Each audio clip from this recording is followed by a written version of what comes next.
Casual discussions with the boys.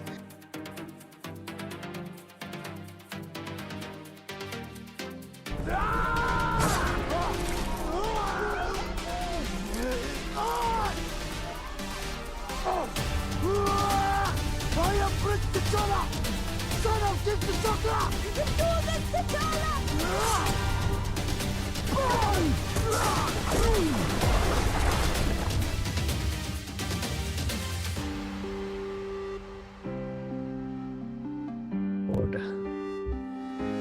Okay, welcome back everyone to Casual Discussions with the Boys. We are on episode 19, one episode away from the big one, or one of the big ones, Infinity War.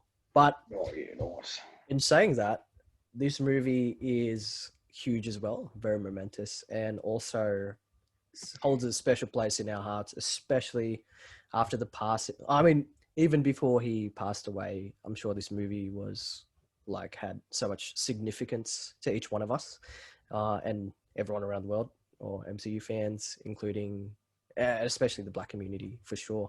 But so today we're doing Black Panther. I think we'll just jump straight into our first segment, which is Out of the Cave. So coming out of the movies, what was our initial feelings of the movie when we first saw it? Malika. Not bad. I remember how pumped I was for this movie. Black Panther's always been one of my favorite, top 3 Marvel characters. And so when they finally announced it, the love started when we saw him before in Civil War. And then from then, I just knew it would be amazing from when they first announced it. So I was super keen for this movie, and it definitely did not disappoint for me. Soundtrack great, visuals great. Chadwick is always will be the Black Panther. He can't be replaced. Everything about it was just great. There was so much backlash about it. How Martin Freeman was the only pretty much white character, him and Claw.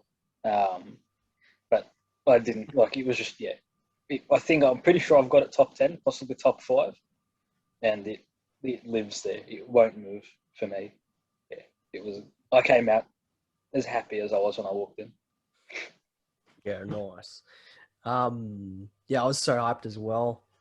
After Civil War and in the cartoon, Black Panther was such an awesome character. I hadn't read any of the comics with him yet because I wasn't fully aware of who he was or what he was. I think there was an old Avengers cartoon that came out and had him, and it was pretty cool as well. But this movie, if you didn't know him yet, you definitely would have recognized him heaps. But yeah, Civil War obviously introduced him in the best way. For my Out of the Cave, definitely more than a box of scraps. If you didn't leave the cinema doing this, something's wrong with you. But I love this movie. I will admit though, I got to admit, when I first watched it, I think I was still, like I said, Thor Ragnarok got me back onto the MCU hype train. So my expectations were pretty high. I wasn't disappointed by this movie, but it was the one movie between us and Infinity War. So that's what I was looking forward to at the time. So I'll just say that it wasn't disappointing, but I wasn't wow, that was the greatest thing I've ever seen. But in hindsight, I gotta say I took this movie for granted. Grant, what's up? I did take this movie for granted, especially considering all the themes in it, Chadwick Boseman's performance in it, and even Michael B. Jordan's. He was great in it. David will have his thoughts on him though. When he comes on, there were a lot of cool things in this movie. We'll get into in the worthy part, but yeah, this movie, although initially I wasn't super pumped, in looking back at it now, it's more than box of scraps. It's vibranium armor, if that could be a thing. All right, Alvarez. I really like this movie. I think even when I watched it for the first time, I wasn't really comparing it to any other movie that had come out, which I think is, for me personally, has been the case anyway.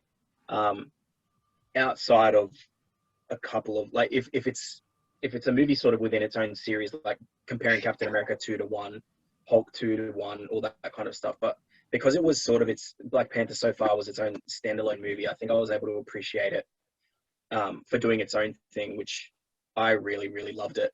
I think, and we had sort of talked about this a little in our Facebook chat, where how I think this movie was able to touch on some real life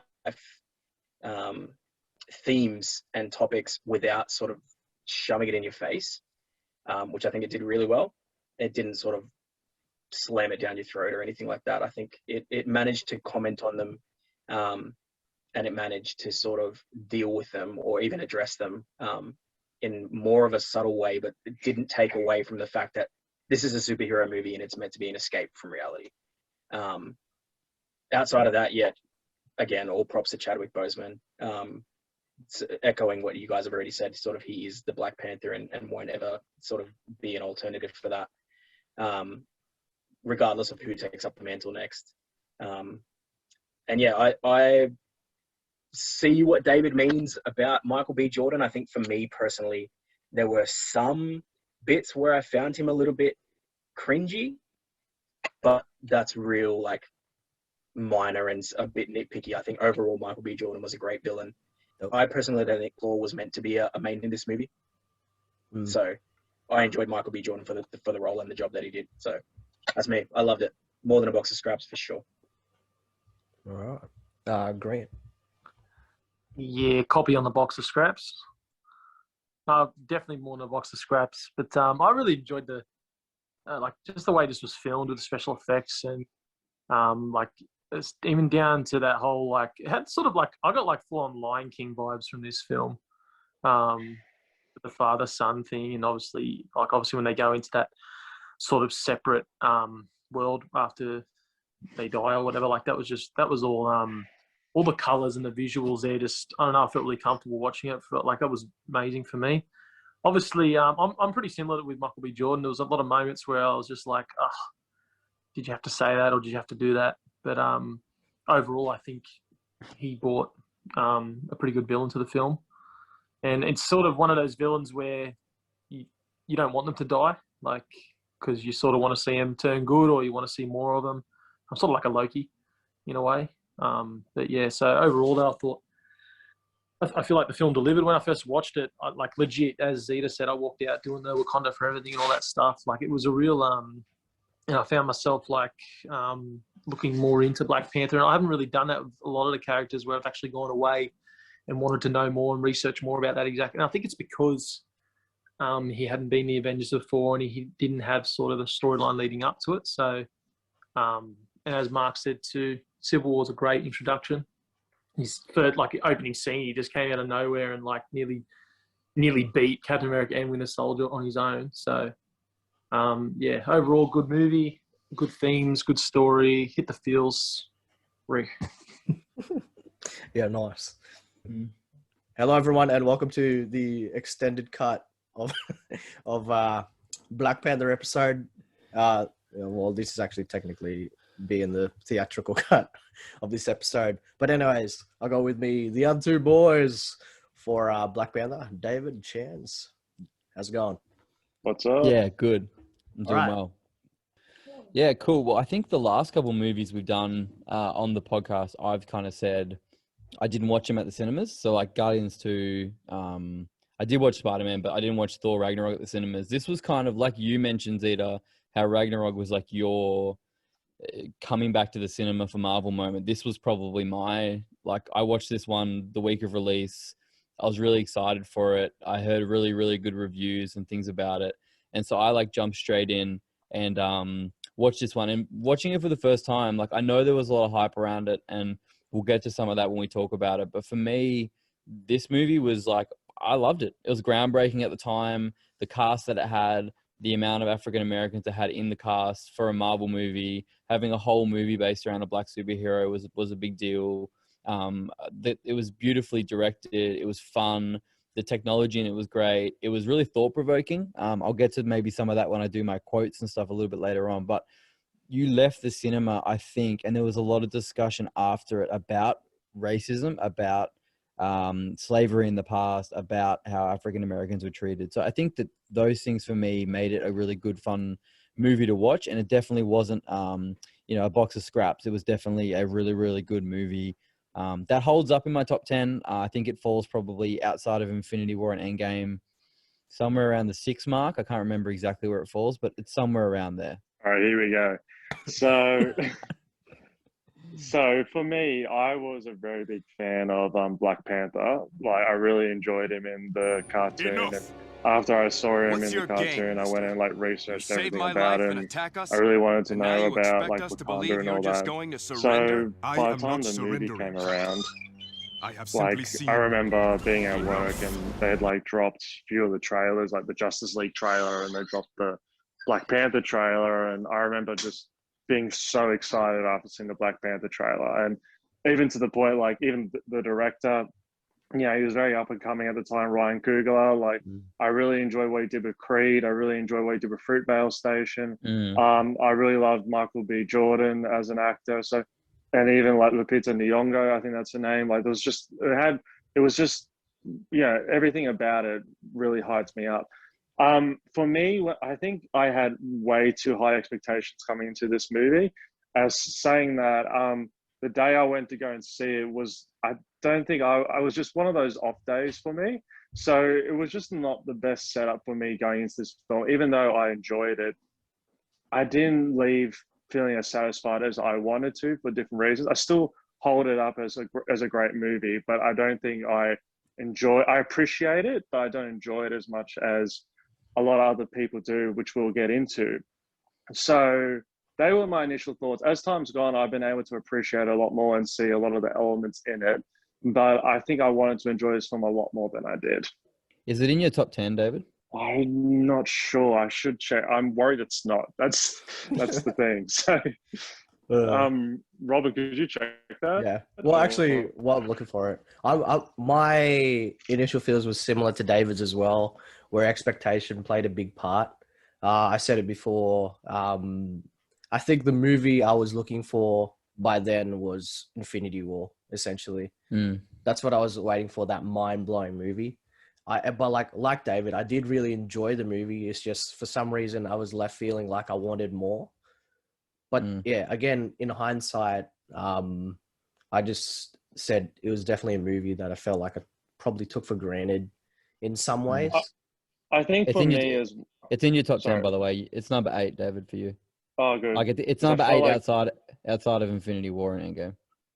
Okay. Yeah. Well, we'll go into it, but also for me, it was Spider-Man Homecoming, where they wanted to smack on the Marvel formula onto it. So the quipping, a lot of the trademarks of the Marvel formula was in the film, which for me, I think held it back, because I think I wanted to step into a whole different world.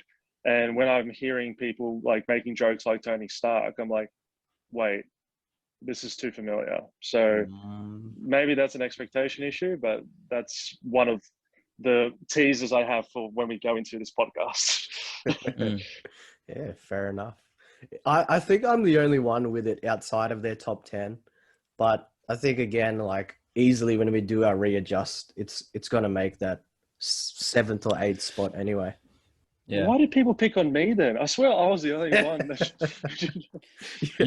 To be fair, David, you've actually got it. I just had a look at your list then, and I think you're the rare one that when we made our list, you had Infinity and Endgame included in your top, like when you did the. Oh yeah. So you've actually technically, if we take Infinity and Endgame out of your list, you've got Black Panther like 4th or like 5th. It's pretty high. Like. Yeah. Oh wow. Yeah. So it's actually pretty high. Yeah. Oh, there you go. You loved it. It was the best. It was the best movie ever. Yeah. What am I saying? Yeah. People giving you crap. I'm the one who's got it like 11th. So, moving on to the next part then, which is if this movie be worthy. The positive aspects of this movie. I think. If he be worthy, he shall possess the powers of Thor. Kick it off. I liked that. To me, this was like Iron Man's tech meets Thor's kind of royal culture, and then putting them together, but still making it its own thing. where as it was set in Wakanda, a different culture, but I don't know, it was very unique is what I'm trying to say. And it was like, I think I'd say it was pulling out the best aspects of Thor and Iron Man in regards to like technology, but also the culture. Plus T'Challa actually gets to take on that mantle of king, and his development is awesome. Carrying on from Civil War, I like that it's a huge thing looking into revenge, because after Civil War, he learned that he didn't want revenge to consume him. And in this movie, it's a big theme, especially when how they look to deal with, I guess, oppression in the movie. Killmonger is all about just domination, changing things up.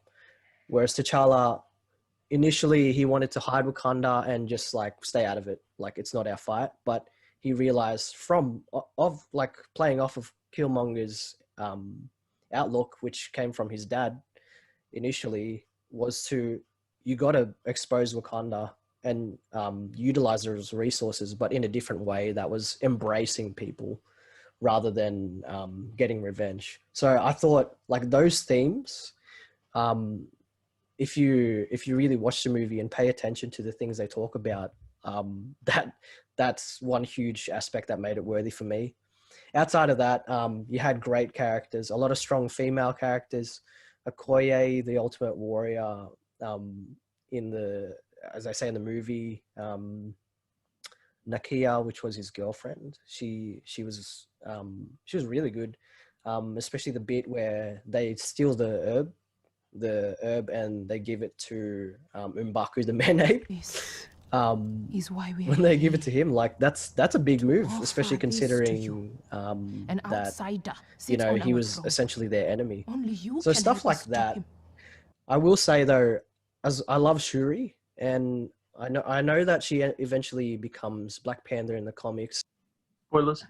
So, yeah, spoilers. Leading into number 2, if she does take on the mantle, she has a lot of character development to go, because in this movie she was still kind of immature in a sense. Vibranium weapons, all of the vibranium tech in this was awesome. In regards to worthiness, and his suit, the whole kinetic energy burst thing, that was mad. That like that seeing that happen is just like, bruh, that's the Black Panther we want, the vibranium tech we want. But yeah, so yeah, those are my worthy aspects. And also Claw, but maybe I'll talk about him in the characters bit. Ulysses Claw is great. Andy Serkis, like he's a very good actor, and it was funny seeing him because he's Gollum, and Ross, who's Bilbo. So Bilbo meets Gollum again. It's funny to see them interact because they've seen each other before. But yeah, I guess we'll get into that with the characters later. Oh, dude, it's kind of hard to add much more into what you've already said. I mean, I think even out of what you just said, the biggest thing I like, Chadwick Boseman was great. I found the supporting cast great as well, sort of echoing what you said, like Shuri as well. Like, again, sort of what I've said in previous, for previous movies, I think something that Marvel especially did well in this sort of little run with movies is their supporting characters. They did them really well. Like, who were we talking about? We were talking about Valkyrie last episode. This episode, again, Shuri, even though she does become Black Panther, like, there was a lot to focus on, and Shuri potentially could have just been a background character or someone that they sort of focused more on in coming movies, but they really let her shine and let her character come through. And I found Shuri really, really enjoyable. Even, I can't remember his name, but the guy that ends up like getting really angry at T'Challa for not taking action against Claw, or for not bringing him in, is either frozen for anyone else? Looks like he was Yeah, sleeping. Far out. My opinion was so bad, I put him to sleep. I just think, yeah, the supporting characters, they did really well. I think the way that they showed off, and they did show off vibranium tech, I think was really, really entertaining. Again, I think like one of the big, it's sort of towards the start of the movie, but one of the big highlights for me is the whole car chase scene with Shuri and how they're sort of able to do that.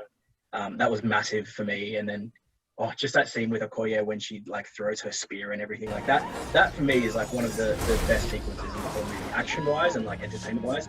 That sort of stood out. I just think they did so much right. And again, like David's points were sort of, in some areas he thinks that they potentially tried to focus on too much and didn't do it well, i.e. too different villains or too many different themes. I personally think that they executed it really well. And it didn't, for me at least, it didn't ever feel like there was too much going on and I couldn't digest it or I couldn't figure out or follow everything that was going on. So yeah, really, really good. While being complex, I think they kept it fairly simple and easy to understand. His name was Wakabi. Wakabi, that's who it is. Yeah. So like even even Wasabi, I cared about him. You know what I mean? Like he's a little throwaway character. And is it Njobu, the one that ends up getting wrecked? No, the one that dies, the old guy that dies. Oh, Zuri. the lazy one. Zuri, yeah. Who's Njobu's the dad, right? Yeah. Zuri, yeah. Like again, another side character, but I cared. You know what I mean? Like Yeah. So yeah. It's just because it's Forrest Whitaker. Everyone loves him. That's it. You just got to feel sorry for Forrest Whitaker, really. So no matter what role he plays. The younger version of him was, I think the casting was his son. So that's cool. Yeah, I was wondering why they look similar, but yeah, it's his son. I look like. He's the one from he's the one from Brooklyn Nine-Nine, isn't he? No, sorry, that's Killmonger's dad. Oh, Njobu. Yeah. The real smart criminal from Brooklyn Nine-Nine. That Peralta and what's his name try to crack. Yeah. But they catch him like right at the end. Is it him? Anyway, I'm thinking of the guy from The Office, the one that always gets away from them. No, not what's his name? Not Rosa. Yeah. No, not him.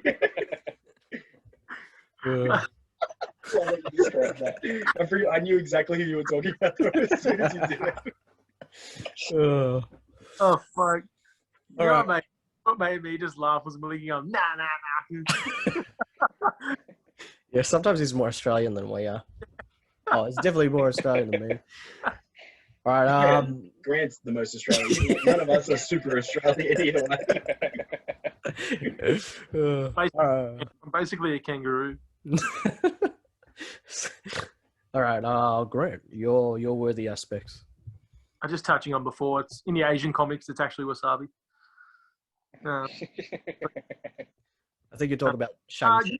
This is truly a movie that speaks for itself just by what, like, you watch it, you can't not like it. Like, let's be honest. But just the way, like, even the humor in this film is so good. There's nothing really cheesy, and like even touching on what Josh was saying about the side characters, for me, there's no characters that were there that I felt shouldn't have been there. They all had a part to play, and they all had a good reason for being in there. Even if they were in there for 5 seconds, like you was like, oh, that guy's cool, or she's cool. But like even scenes like, I love when he kicks the suit, but he's not meant to kick it that hard. He just goes flying. Strike it. I was losing in the cinema. That was the best. Like, just moments like that. And then obviously you've got the whole... Elite footage. Yeah. Oh, like, so good. obviously, it's the way they... Like, because obviously their tech is so advanced. And if it's not already visual to you, they make it more obvious by bringing someone from the normal world and healing them, like, and all that sort of stuff. Like, they really show us through that, like, how advanced they are. Like, and I just thought, as I said, you guys have touched on most stuff, and as I said, it really speaks for itself.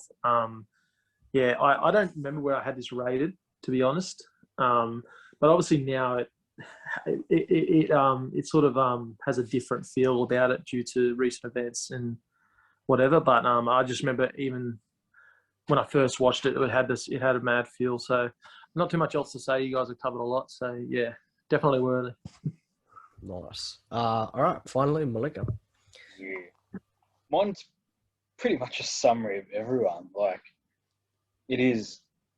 Even like from the beginning, it's like still one of my favorite scenes of the MCU. It's like you've got like that beginning background music playing, and they're in the ship flying, and it just becomes that awesome freaking like orchestra of music as they go through the shield, and you just see Wakanda for the first time. Like, I think that's one of the most memorable scenes I have for the MCU. Yeah, that music's so good. Yeah, the music's epic. Like, props to Ludwig Göransson. That's like an absolute beast of a soundtrack. Ludwig. Like, he mixes all these African themes and instruments with new music, and he's managed to match it so well to Kendrick Lamar doing a full album for the movie as well. So that was pretty good. And yeah, just the visuals are great. Like, they film everything so well in this. The fight scenes are pretty good. Like, the casino fight scene is great. It's one of the few fight scenes where Marvel doesn't chop and edit about 50 times to give you 10 seconds of action. Kendrick Lamar in the background is pretty good too. You gonna pray for me? Yeah, that song's beast. It's one of my favourite songs. Yeah. And then touching on what you said, Zeta, with his bodyguards, the Dora Milaje, it's probably one of the few, like, they get this wrong in an Endgame, but like it's proper like women's rights power, where like they're just this beast group of bodyguards, but it's just implied that they're beasts. Like, when they're fighting, there's none of that like over the top feminism getting shoved in your face. Like, it's just done well. One of the few movies that probably does it that well. And I love, like, even like as I was saying with the soundtrack, you've got New Africa, like with all the tech, and you've still got all the traditional, like, he's out tending his CGI rhinos. Yeah, he's tending his CGI rhinos, but he's wearing like this beast, like, African costume. Then you later see he freaking throws it, and they all throw it, and it's just all shields. Yeah, like they make like a new Spartan shield wall pretty much with vibranium. The way they mix like traditional, like for example, the costuming or aspects with modern technology is like pretty clever. Stuff like that. Yeah, they do it really well. Like, and props to the directors and costume designers and stuff for doing all of that. Like, that's awesome. It's a bit like, for me, it's a bit like conspiracy theory-ish, but like, it really makes you think, like, are there these sort of hidden civilizations within these sort of supposedly third world, countries? Again, you look at, but like, it's the same thing. And again, this is a whole topic, but the whole thing with like, oh, how were the Egyptians actually able to build the pyramids, right? And there's things of like, oh, yeah, are they just like hella smart, or was there interference or assistance from other life forms and things like that? And it just makes you think, well, are there still remnants living over? Malika just scrolls. Malika, you got stocks in the pyramids? Ownership. Why do you think the Great Pyramid no longer has the gold cap on it? That's what he used to buy his Chrysler. Yeah. It's in the back of the Chrysler. I could buy the whole of Chrysler with that gold, with that thing. Yeah, you probably did. You could buy Chrysler, like the actual company. Yeah, he bought Chrysler and then kept the car for himself. It's not called the Chrysler Building anymore. The Malika Building. But yes, that hashtag literally is so off point to what it's like. That's what back years. But I love it. It's great. I don't know if there's anything else. Malika's said of a new leaf, so he doesn't have a girl as background anymore. Well, that's the thing. You've got to respect. He's got enough respect for Chadwick Boseman to actually stop the women and then put him as a background. Yeah. Put him as my background. Recognize the man. And I think, as we were saying with supporting characters, and you guys touched on it, this is one of the movies where you sort of do care about the supporting characters. Like, if one of his bodyguards had died or something like that, you'd actually care about it. Like, Marvel did it properly. In one of the few movies that they have been able to do it properly. And yeah, the humor's great. Like, it's just typical Marvel humor. Just sort of draw a comparison back to the Thor movies, like, we see sort of the what are the guards called again in this one in Black Panther? The Dora The Dora Milaje. Milaje, when they fight off against freaking Killmonger, like they put up a fight, whereas like when we saw in Ragnarok, The Warriors supposed warriors, like these well-renowned warriors, just gets. I get that she's like a insanely powerful being, but they don't even put up any kind of fight at all. Which again, I understand why they did it, but I just don't like that they did it that way. Whereas this one, I preferred because, like, you know, they were actually able to sort of band together and put up a fight against the main villain. Yeah. T'Challa, boys to bodyguards. I actually too. There's one bit between after Killmonger takes the throne, when Nakia and Okoye are like talking about what to do. Nakia's saying, "Come with me," and Okoye's like, "No, I'm loyal to the crown, whoever's on the throne." And then she's like, "We serve Wakanda," and she's like, "No, I'm going to save Wakanda." Like, to me, that was awesome because like it's showing that each of these characters, as side characters as well, have their own like strong opinions, which is what you need, because otherwise they're just throwaway characters. Even Wakabi, who was trying to seek vengeance for the death of his parents against Claw and whatnot. So they just added some actual depth to the characters, rather than them just being there, because they actually this one sort of delved into, okay, well, what do you actually think? What's your opinion? You don't just follow whatever goes on because she's a main character or he's a main character. It's like they actually have their own minds and can think for themselves.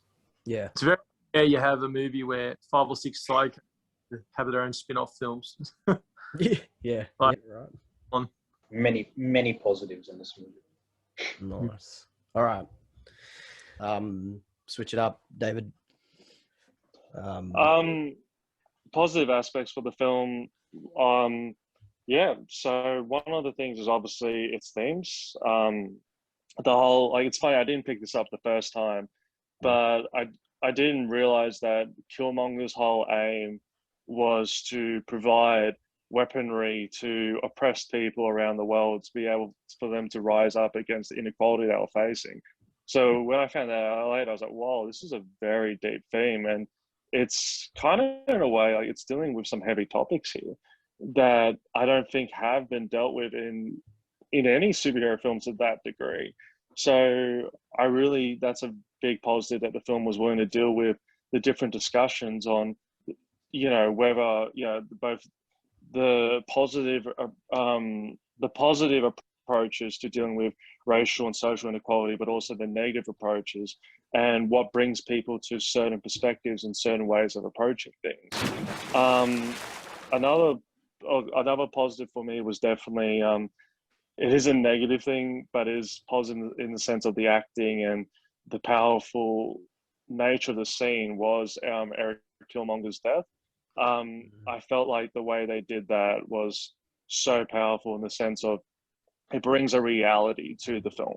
As in, you know, you have T'Challa saying to Killmonger, look, you know, we can save you, you know, we can bring you back to life, you know, this is Marvel, we can do these things. But you got Killmonger saying back to him, no, I want to die because I'm going to be like my ancestors who jumped from the ships because they would rather die than live in bondage. And it's like this reality moment of, like, you know, you can't erase history. You can't change the fact that these things happened. You know, and it just brings this reality to it and just shows, it really also reinforces who Black Panther is going to be and what sort of king he's going to be and what he's going to stand for in the future. That even though he is this fictional character, that he's going to stand for, you know, this fight against racial inequality, that even though he comes from such a privileged background, that he can be a voice to the oppressed, to those who've experienced injustice. And it all comes back to Killmonger and what he says in that scene and the way he dies. And so, yeah, I got a lot more positives, obviously, but I think those are the highlights for me, because whether it's a popcorn movie or any movie, I do look for those deep themes, those deep discussions, and I feel like when it comes to Killmonger, those definitely stand out for me. I guess actually one last positive I will point out, and this is going on left field, but I love Claw in this film. I don't care what people say. Andy Serkis, just he kills it. Like I really enjoyed him in Age of Ultron. I was looking forward to him coming back, and he stole the screen the minute he came in. One of my negatives that's going to come out later is the fact that Claw dies in this film, but yeah, come on. every scene he was in, he stole. So yeah. I did get the water ready for your deep dive, so. Oh yeah, the splash effect. So I got it to remind me to put a splash effect edit in there. Oh, I thought you were just gonna like throw water at the screen, like splash. I was, but the Zoom would be over. Yeah. All right. All right, Chance, good luck. Yeah, look, I won't. I've got a lot of positives too. I won't touch on some of the stuff David said. He kind of articulated it really, really well. As far as the deep themes in the movie, I said it in my initial thoughts of the movie. One of the things that makes this movie so great to me, and is why it's at the top echelon of like Marvel movies in that top 10, you know, in comparison to movies like, I don't know, Iron Man 2, Iron Man 3, you know, some of those sort of movies, this movie, it still holds up. Like you could still, I know it only recently came out, but you could go watch this movie today. We could give it to our kids when, you know, 10, 15 years down the track, and it still would hold up, I think, as far as the themes that are in it. And like I said in the initial thoughts, it's very thought-provoking. So when you leave this movie, like, yeah, we can say, you know, David, when you talk about a popcorn movie, do you want it to have deep themes? But this movie is not, you know, it's nothing like that. It's like when you leave the movie, it caused discussion. The world stopped and they talked about Black Panther for a good, you know, couple of weeks there about what the themes of the movie were. Like, to me, that's what makes a good movie. You know, similar, not the same level, but when Winter Soldier came out, we were talking about government. We you know, are there aspects of the government that are inappropriate, that are wrong, that are, you know, there's deeper themes in the movie other than a superhero defeats a supervillain, blah, blah, blah. Same as Infinity War, when we're going to get to that with Thanos, and we were discussing whether his reasons for doing what he did, were they justified? Like, there was thought-provoking themes in the movie. So I won't touch on that. They did amazing things for the discussion of racism and stuff like that, which I think led us somewhat into the 2020 that we had and the things that came out and all those sort of things. So it was a very timely movie. I don't want to talk too much on it. We could do a whole podcast on that. This is not the point of what we're here. We do appreciate that. We're thankful for Ryan Coogler and for Chadwick Boseman and for the things he did for this movie and all the things we know now with him going through what he went through to make this movie, because he knew what it was going to do for those things. So we appreciate that. Just some positives really quickly. I won't take too long. For us as a viewer, David mentioned earlier, watching, you know, Black Panther in an animated series, reading comics about him. I think for us to see Wakanda in like actual live action movie when they fly in with the plane in that first bit, like that's overwhelming. Like that, to see that play out, it was a dream come true, I think, for a lot of comic book readers. So that was positive. The relationships in the movie in general, I think, were real positive. Obviously, we get Killmonger and his dad, which I'll talk a little bit more on later when I get to characters. We get the family affair of seeing, you know, T'Challa and Shuri and the mom and the ancestral plane and all that family aspect. I actually think it did what Thor 1 was trying to do with that kind of Shakespearean royal family feel to it, but it did it properly. That's actually my feel of it. Like, it did the feeling of like a royal family, how it was supposed to play out. Thor did it a bit cheesy. This did it really well. The technology in the movie was fantastic. Obviously, the way they explain the technology, Shuri obviously explaining the technology, all great. Claw was a massive one for me. I was shouting David's praise when he's talking about that. I agree. The death was a negative. We'll get to that. And then lastly, I actually really liked all the scenes in Oakland with obviously young Killmonger. And then when we go back there at the end to obviously bring that, whatever it is that Black Panther creates in Oakland as like a outreach center in Oakland was really, really great. The opening scene too, with the narration, we'll get to that when we get to my characters, between Prince, what's the name? Njobu and Njidaka. Yeah. Killmonger. Obviously Killmonger. Like them two with the animation of that, I think was one of my favorite scenes of the whole movie. So yeah, really, really good positives. I think overall it was a fantastic movie. Few negatives, which we'll get to in a moment, but it was fantastic. So yeah.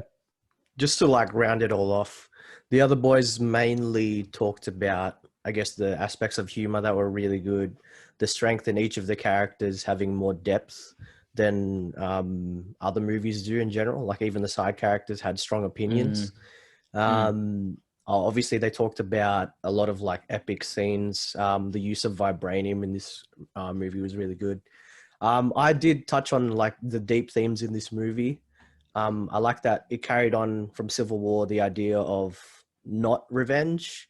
And T'Challa does say, like, in regards to connecting to other countries, not building barriers, but building bridges. So the idea of like embracing people rather than trying to retaliate. Yeah,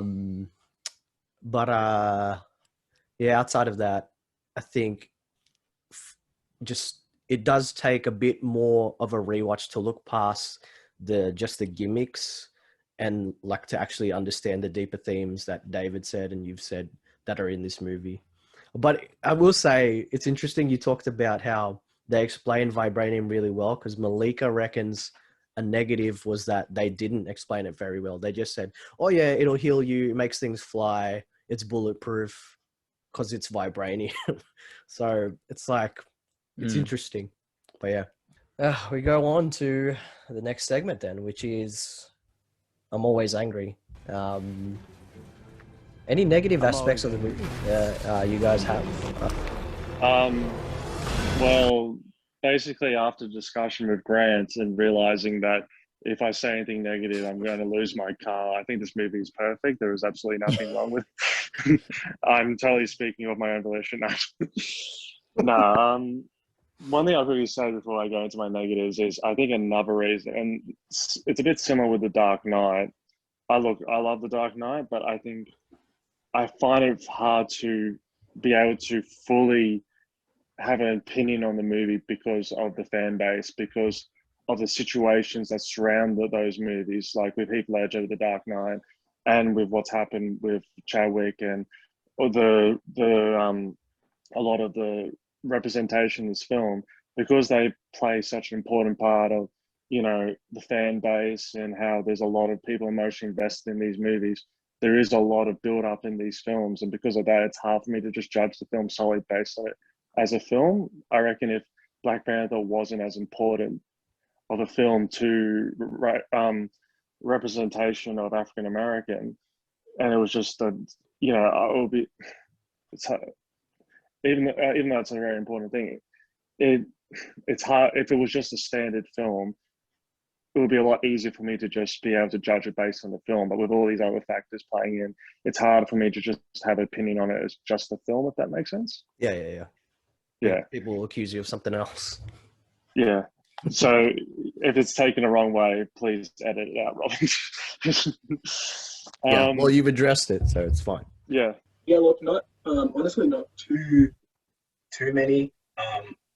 Again, for me, when I first watched it, and even now, sort of rewatching it, I think the main thing that sort of stuck out were there were a couple of moments with Michael B. Jordan where I just sort of found the way he delivered certain lines a bit cheesy, and it felt a bit, I don't know. I mean, it's a superhero movie, so it's not meant to be realistic, right? But it's, I don't know. I just found the way that he delivered it. It just came across to me like, oh, really? Like, that's how you wanted to say that line? It's sort of like what Graham was saying before. Weeks to prepare. Weeks? I don't So need weeks. that for me, but like Whole even then, country ain't like gotta be that's there. I something just that I need can. him. And Like, somebody it didn't who's ruin the real movie for me. It didn't even ruin lessen my enjoyment. It was just like, oh god, like you really want to go like superhero-y or supervillainy with that. But yeah, like that for me, like that really is the only thing that sort of comes to mind as something that potentially sort of put a mark on the movie for me. Do you have any, Grant? I don't really have, like, I'm only going to say similar like Josh with Killmonger, but really, yeah, it's probably one of the only film I don't really have any negatives, to be honest. Like, honestly, I thought it was a great film, to be honest. I can't really knock it. Like, I can't remember a moment I didn't enjoy besides those couple of little cringy lines. Honestly, the whole time it was just enjoyable. So, I've got nothing to say. Yeah. All right. So going into the negatives, look, with Killmonger, I really enjoyed the character, and I did enjoy Jordan's performance. I am a big fan of Michael B. Jordan, but I found in this movie, I don't know what it was. There were certain parts in the film where I feel like Michael B. Jordan overacted, and that sounds strange because, like I said, I really enjoy Michael B. Jordan. I haven't seen a film where I haven't enjoyed his performance, but I just felt like there were times where he was trying to put on a bit of a comic book performance. Yeah. Like when he rocks up, he's very, over the top. His facial expressions are over the top. Everything he says is very exaggerated. I'm like, wait, what are you? And like, maybe would have made sense to me if the character was supposed to be outlandish, but the character was a very grounded character. Kind of just took me out of the movie a bit.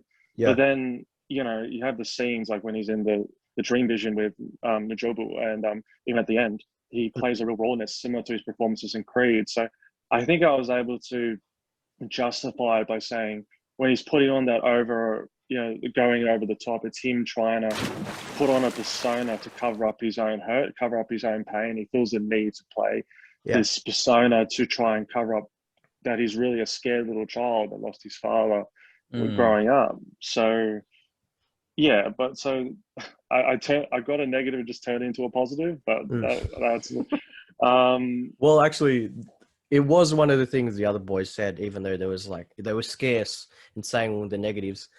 Josh did say, and the other boys did kind of agree that parts of his performance were like cringy in a sense, like the way he delivered things. Yeah.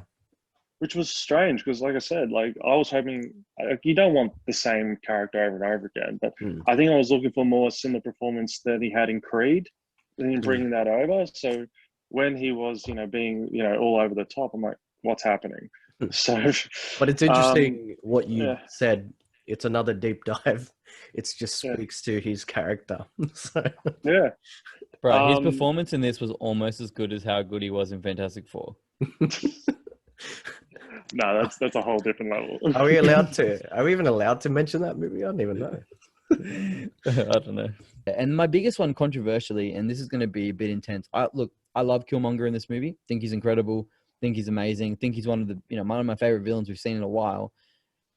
But I'll say this: I like Michael B. Jordan more than I like Killmonger. I don't know how I'm supposed to articulate that. I think if it was another actor playing this character, I don't think any of us would have liked him as much as what we did. I think Michael B. Jordan brought the character to life. I think he was able to get the motives of the character even more than what the writers and what Coogler were trying to get out of him. And I think he bought into the character, which made me like the character. So when I'm saying the final battle, the end motives, like none of that was the character. I didn't love that, but I also liked every scene that Michael B. Jordan was in. So I think controversially, I think we put him a little bit too high on our villain list than maybe I think we should. Like, he's not Thanos. He's nowhere near Thanos. He's not like the level of that character arc is nowhere near that. So I think we need to stop treating it like it's that and just kind of appreciate that Michael B. Jordan was incredible. That's my personal opinion. So it's not really a negative of the movie. I think it's a negative of the fan base that we're praising Killmonger as like this coveted villain that, that's my thoughts on it. But yeah. All right. Malika. Not really. I enjoyed the whole movie. Like the other boys, there wasn't anything that stands out as being crap or negative about the movie. Only some of the things, and like some of it is because I just watched the cinema scenes. But like and Marvel does this a lot, is that it's like Vibranium all of a sudden can do everything. And they don't explain it. They just explain it as vibranium on the train. But like, it can heal people. It can make these amazing suits. It can make shields. That's how I healed you. Make things fly. Like, they never really explain it because it is just like this amazing, all-in-one sort of material. And it's just like one of the funny. Well, it's not really funny, but like having the mantle of Black Panther doesn't necessarily make you the king. Like, T'Challa is the Black Panther before he's the king, and he starts to challenge people to have the mantle of King and Black Panther. And then someone can just come in and challenge him, like Killmonger does. So you'd imagine that happens quite a lot. Was there for you, Malik, obviously being more of a comic book buff, was there anything sort of that didn't really line up or didn't sort of resonate with you, movie adaptation to comic book? I have one. Well, for me, not really. Like, he plays Black Panther almost exactly like he is Panther. Like, he plays it very well to how Black Panther is in the comics. M'Baku, or Man Ape or White Ape. very different, but yeah, the movie version suited the MCU anyway. So I don't see them any need for them to go towards how it was in the comics. Comic M'Baku, yeah. In the comics. I think that joke about them eating people, wasn't it? Like, I think in the comics it's almost a thing. He's more savage. More wild and savage in the comics. Like his actual man ape. Yeah. I like that line. It's like eating people and he's like, we're vegetarians. Yeah, and he starts laughing. Thanks for taking my place. That is one of the best. That is one of the funniest scenes in the movie, though. Back to Google now.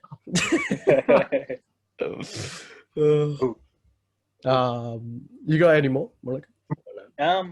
Anything else is just nitpicking at minor details. Yeah. And then this is another one from Cinema Sins, where when Killmonger goes and does the challenge, he's like, I found your father's claws in my dad's chest or whatever it is. And it's like, well, the claws don't really fall off the claws don't come off the suit. Like, how did you find one? Is that and T'Chaka or anything? I think he says claws. Yeah, he's like, I found your daddy's claws in his chest. Referencing to the marks themselves. Yeah, you probably possibly. Yeah, most likely. Yeah, because the claws don't fall off, and T'Chaka wouldn't have been that stupid. Yeah, like the guy's going across to some secret thing. In T'Chaka and T'Challa's sort of new suit, how much the suit would have been updated? Maybe the claws do come off. Yeah. In T'Chaka's suit, maybe they don't in T'Challa's. Yeah, maybe. But that would be a bit of a crap feature. He keeps losing adamantium, vibranium freaking claws every time you scratch someone. Reach for sure, but it's also just for me, just sort of wondering. I wonder how much the suits actually do update. Like, did they have a Shuri back for T'Chaka that was just obviously not as smart? It looks like it was still hell advanced though. Wooden claws. Actually, on that, and it's one of my things. It's not really a negative, but I was like, did the way in the movie, like, did he have to? It was in the heat of the moment, but like, did he have to kill his brother? Like in that, because he had stopped the gun, and then he just went. Yeah, like he probably didn't need to, but then the movie wouldn't have. Yeah. I mean, it is like you said, Zeta. It's that sort of spur of the moment decision where it's like, even if the gun is stopped, if I take you home, you're just going to be radical anyway. So. Yeah, it adds to the drama too. Sort of regret you guys too, like, sort of had to be done, but wish you didn't, sort of deal. Yeah, I do like though that it's like some people may or may not like it, but it's similar to Thor, where Odin, who's like this great king, has these secrets, and T'Chaka, who's like their hero, has secrets of his own as well. But he does say, like, you can be a good king, but you're a good man with a good heart, but it's hard to be king when you're like that. Meaning, like, I think he was like saying there are some boundaries you got to cross as king. But yeah. All right, so for my negatives, I don't think Claw took away from Killmonger, to be honest. But I will say I did forget a bit about Killmonger up until when he busts him out. Like, if you know what I mean. Yeah. Like, because Claw, like, it seemed like half the movie was Claw's and then half the movie was Killmonger's. But then when you go into Killmonger's bit after he kills Claw, like, they go into his backstory so well that I don't think Claw took away from him anyway. But I will say I do wish Claw did stay alive, because I thought he was a pretty decent. He was a very decent villain. He was very entertaining, to say the least. But I guess it could have easily been two separate movies, but I'm not angry about it, to be honest. Second negative was obviously killing Claw, which I'll let David talk a little bit more on because he's very passionate about it. But he's amazing. I don't know why we have to kill him off like that. Maybe in a flashback story down the track, we get to see him again. Who knows? But yeah. Conspiracy theory. Is Claw really dead? Yeah, well. Or was that Scroll Claw? We're not, like, we know that they were working with each other. Could they have, like, struck some sort of deal where it's like, we're going to fake you dying to get back into Wakanda so that you can get all the vibranium you want? I think in order for them to build Killmonger's character, they had to kill him off because, might have been worried like he was going to overshine or something. Like, Yeah, I think at that point, it potentially would have been, like, too much. Like, because there would have been two very sort of real threats, and you wouldn't have been able to sort of develop Killmonger as much. Did it? So going to Claw, again, I feel like Ryan Coogler, I think, had a different vision, and I feel like Claw was a character that Marvel was like, look, we set up this character for Black Panther. Can you please bring him into this movie? And he was like, fine, I'll use him. It's not that he didn't care about the character, but I think he was more interested in using Killmonger and focusing on, the representation of African Americans. Because obviously, like, if you want to have a film which focuses on representation, you don't want to put too much emphasis on, the stereotypical, I don't want to say white person, but where I'm going through that. But in saying that, it kind of took it away. Like, I felt like, again, I was hyped for this character, and then halfway through the film, he's just dead. Like, I would have preferred, even if it was just, Killmonger brought him and that he was alive and they threw him in prison so that you can see him in another movie. But I just feel like, I had so much fun with the character, and he ended up just being a throwaway character. Like, we don't care about him. But I think what also kind of took away from that was that they kind of ended up, both of their characters and take away from each other's story. As in, if you take Claw out of the movie, you take away the heist in Korea and all that, you can focus more on Killmonger and, focus on him ruling and what it's like for him to be king. But then if you take Killmonger out of the movie, you're going to focus a lot more on Claw. And obviously, Killmonger's story is the main focus. So I think at the end of the day, I'd rather have Killmonger, even though I really enjoyed Claw. But I just felt like their stories end up taking away from each other. It's like, you got the first half, it's Claw, and then you quickly rush into Killmonger, and you don't have time for him to be king. It's like he's king for a day, and it's like, I agree with that. Yeah. Sorry, again. No. My thoughts on that. I don't think it was as much, me personally, as much one taken away from the other. Like, I still, even though, like you said, you actually do kind of forget about Killmonger for a bit when Claw's standing out. But I don't think Claw took away from Killmonger's story much, but Killmonger definitely took away from Claw's. He literally kills him. But I think even though the second half was pretty much just all Killmonger development, I think it was developed pretty well in a sense. Like, you got his military background, you got why he's doing what he's doing, you got his dad's story. But I mean, you could argue that it was a bit rushed, or it was just shoved into the second half, and you could almost split the movie in two. But I still think Killmonger stood out enough well enough that Claw didn't take away from him. Like, if anything, Claw did add just extra entertainment value for his, but I do definitely feel like Killmonger took away from Claw's. I mean, I get, like you said, Claw's not the focus, but you do wish that he did get a bit more because he's a pretty good villain. Yeah, I think maybe because, like, when it comes to Killmonger, the only scene you get really is when he's walking into the throne room, all swagger, and he sits there and like, "This is what we're doing," end of story. And then that's really all you get when you see him. And like, look, obviously, if the film's all about the politics of Wakanda, then it becomes The Crown. It's no longer Black Panther. But I guess it's just that issue. Yeah, well, there you go. But I guess it's that thing again, like, with Endgame, we got to sit with what Thanos did. I guess I would have liked to sit with what Killmonger a bit longer to be like, this guy was the king. Like, similar to Scar and Lion King. Like, you you understand that Skara has been ruling for a very long time. So when Simba rocks up, it's like, oh, you know, but in this, it's like, it felt more like a military coup rather than an actual monarchy. Yeah, right. That's fair. I had one thing. Was anyone confused about what was so wrong about what Njobu did? Like a bit, like I looked it up and I understood right after. I honestly can't remember. What did he do? Wasn't covenant in the sins. He was essentially because he became a radicalist because he saw because he in Wakanda, right? He's not king, he's a prince.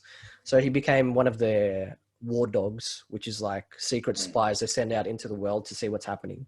Yeah. And he saw that people were getting oppressed.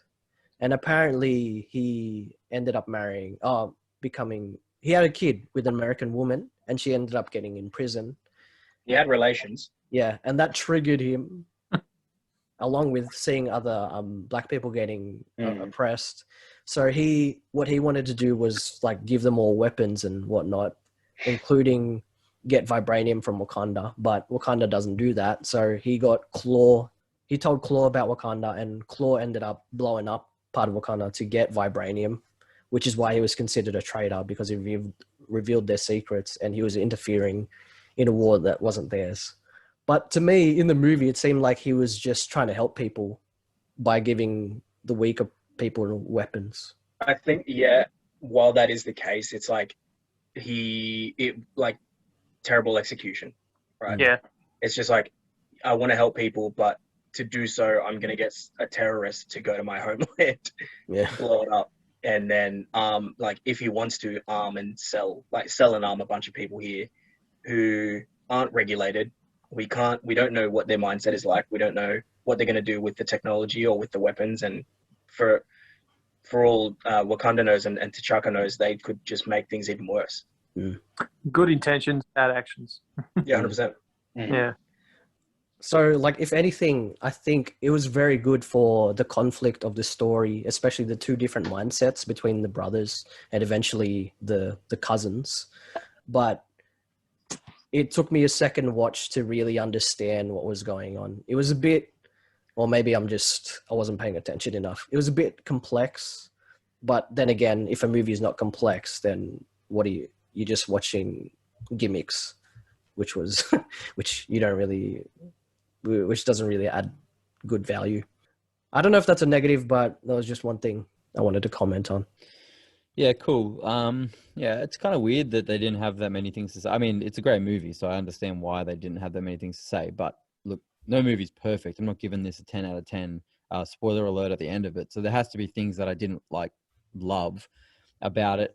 Some of the things I didn't love, controversially maybe, I didn't love the final battle. I don't know if that's like controversial. Like, I didn't think that it was the strongest part of the movie by any means. I actually preferred all the fight scenes that took place for them to become king. Obviously, when T'Challa fights, I don't know who's the character he fights at first when they're in the waterfall, M'Baku, and then when he fights obviously Killmonger later. Those battles were more intense for me than the final battle. I don't know why. I don't know if it's just that we have a big battle on Wakanda in Infinity War that we're now looking at. Site that makes me go, that battle's way better than what this battle was. So. Actually, a comment on that. Like, I didn't get to say it because I forgot about it in the last one.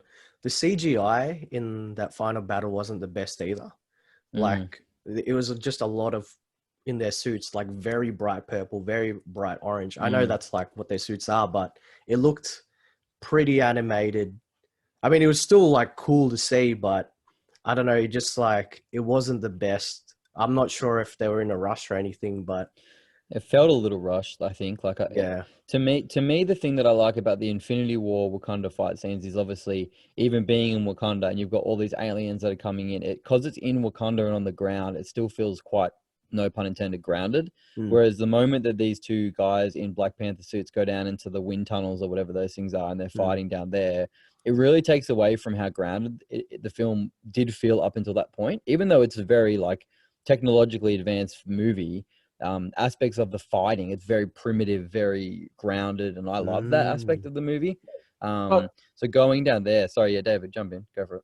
Sorry, but weirdly enough, and that's the thing, like, this is a separate issue, but like, one reason why I liked Wonder Woman 1984 was they avoided that big battle at the end, the big CGI battle.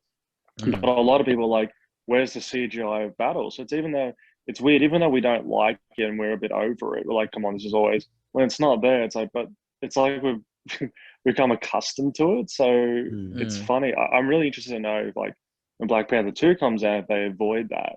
The people are like, well, where was it? Because even though also we want to have action in the film, maybe there's a better way we can do it where still we can get the themes across, rather than, you know, one guy's got the same suit but in a different way, and they're having a CGI battle in it. Like you said, yeah. Anyway, continue. I think that's one reason why. I mean, on that note, I'll get to my other two main negatives in a second. That's one of the reasons why those people that die hard fans of like Winter Soldier and Civil War, why they love those movies so much, because I think it's that aspect, David, that they're not even okay, let's go to Civil War for a second. Like the final battle, quote unquote, it's literally just Cap and Iron Man like punching each other back and forth. It's raw, It's just like literally two guys in a bar, which we all relate to. We relate to, like, I've heard news that just broke my world. I'm going to go and take that guy out because he's supposed to be my friend. And we relate to that. And you're emotionally invested in what's happening. Yeah. Whereas I think in the original fight with Killmonger and with T'Challa, I relate to that because I'm like, you've come here to become king. You've got a reason to fight. Whereas in the second one, I mean, I get it's T'Challa coming back, but by that stage of the film, which will lead me into some of my negatives, I wasn't as much feeling the motives of Killmonger as what I was at the beginning of the movie, where he's doing these things, like you said, to provide weapons to those that are oppressed. Whereas by the time he gets to Wakanda, it's like he just wants more power. It's that classic supervillain trope. Yeah, it's just like, oh, more power, more power.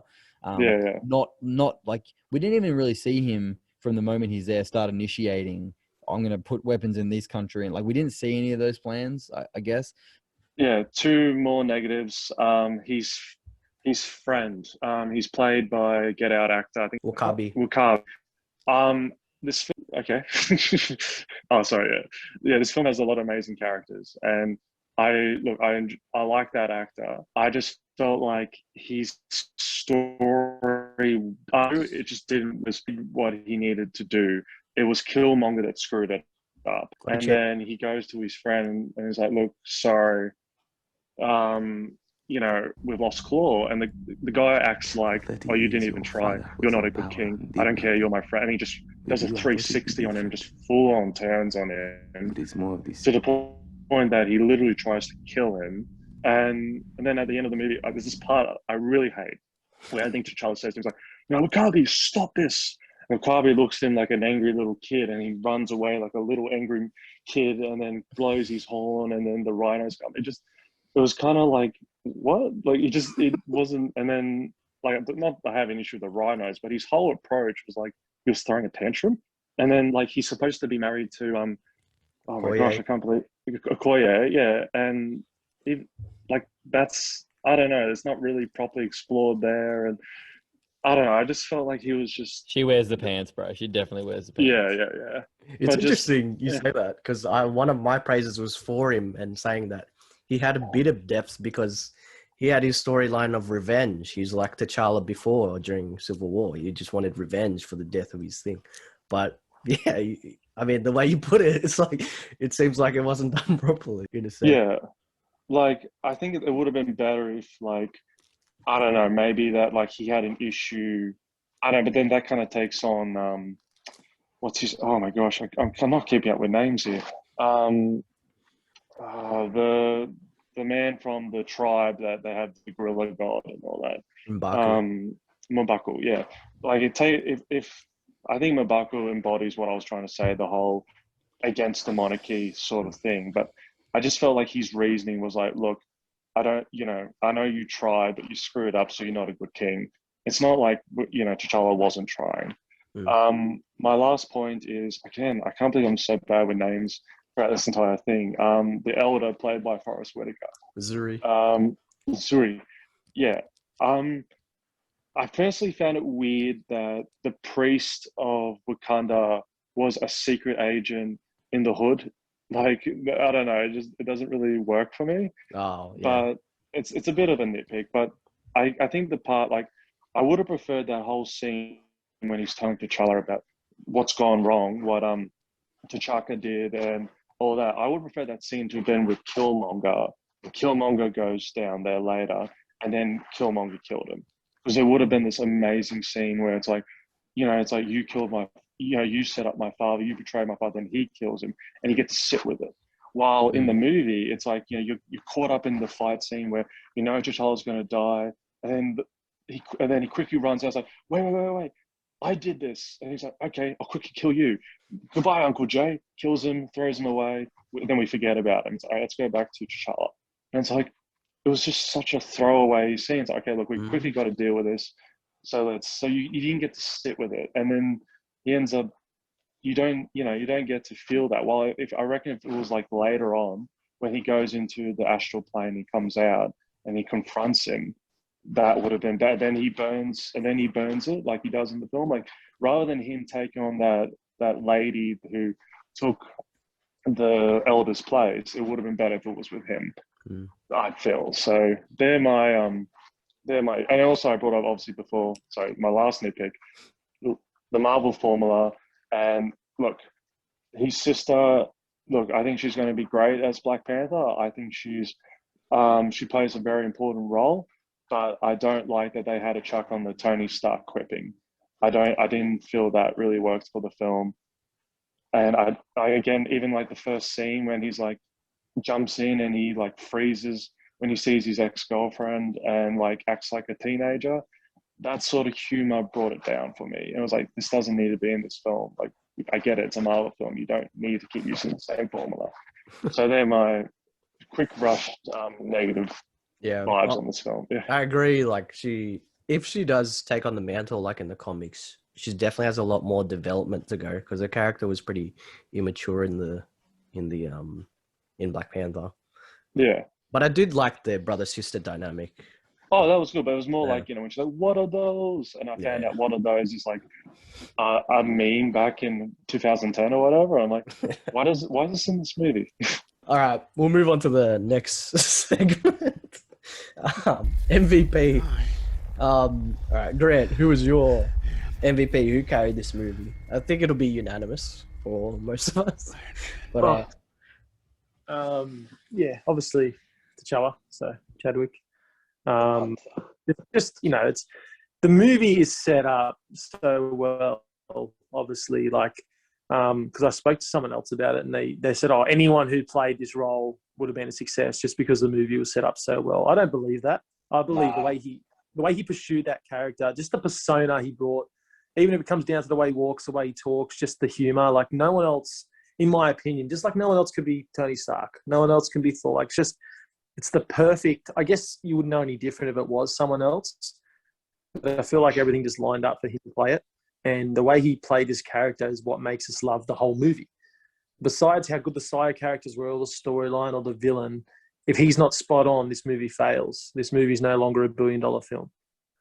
And I think he's just perfect. Like, just the way he his arc as a character throughout the whole thing, just the amount that it builds, his story comes into play, the action scenes, everything, he just brings so much emotion to it. And that's what I like. The humor, the emotion, I guess the moments for me that I loved is when he really just does have that full courage to attack. Like, he never really gave up, even when he sort of died, like fighting to the very end. And he was loyal to the way. Yeah. Sorry? That means so much more. No, he was loyal, knowing what he was actually going through. Yeah, he was loyal to the traditions right at the end. He didn't stop the fight. He didn't cheat. Like, he goes, you know what, this is my time. This is my time. And that as a character is amazing. So yeah, he's my MVP. Oh yeah, it's definitely Panther. And like I said it before in this, for me, Chadwick will always be the Black Panther. He is the perfect choice. Like, I really didn't know who Chadwick Boseman was before Panther. I don't think I'd ever seen a movie with him in it. But watching, like, just seeing it seeing him Civil War first, I went, yeah, this guy's like perfect for this. And then as he started being in the spotlight more, like as Chadwick, not Black Panther, it was like you could see that he was almost bringing parts of Panther into his life and vice versa. Like in the movie, you could probably see little bits of Chadwick coming through. And then in real life, like just like after the movie, like when he was in like the awards and stuff and he was just wearing those awesome outfits and like he was probably asked to do it a million times, but he was still always doing the Wakanda Forever and all that. Like you said, Grant, he's like Robert Downey Jr. playing Tony Stark or Chris Evans playing Captain America. There will be no one else that can play those parts. And yeah, we'll probably see Shuri. If they go down that path, we'll see her as Black Panther. And look, I'm all for that. I have nothing against that. As long as they make it a different Black Panther, like it becomes Shuri's Panther. And they don't try and emulate the Panther that we have. But yeah, he carried that movie. There's no way someone else could have played that and it would have been as successful as it was. Like he is, like mate, just fucking wrong way. Just look at him. Like that is T'Challa. That's the Black Panther behind me. Like, look at that folder. It's beautiful. Just to add though, like knowing now what he was going through in his personal life all those years, ultimate respect for all the film he done in the future as well. Like, yeah, the man is an MVP. The man himself. Too true. Grant's getting teary there. Alvarez. I just farted, bro.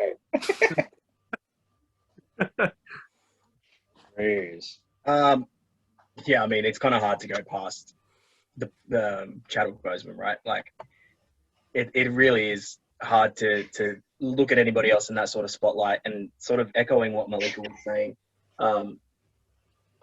Chadwick for me, like, yeah, I think I'd heard of him beforehand, but only in sort of a minor role, or in sort of a minor light.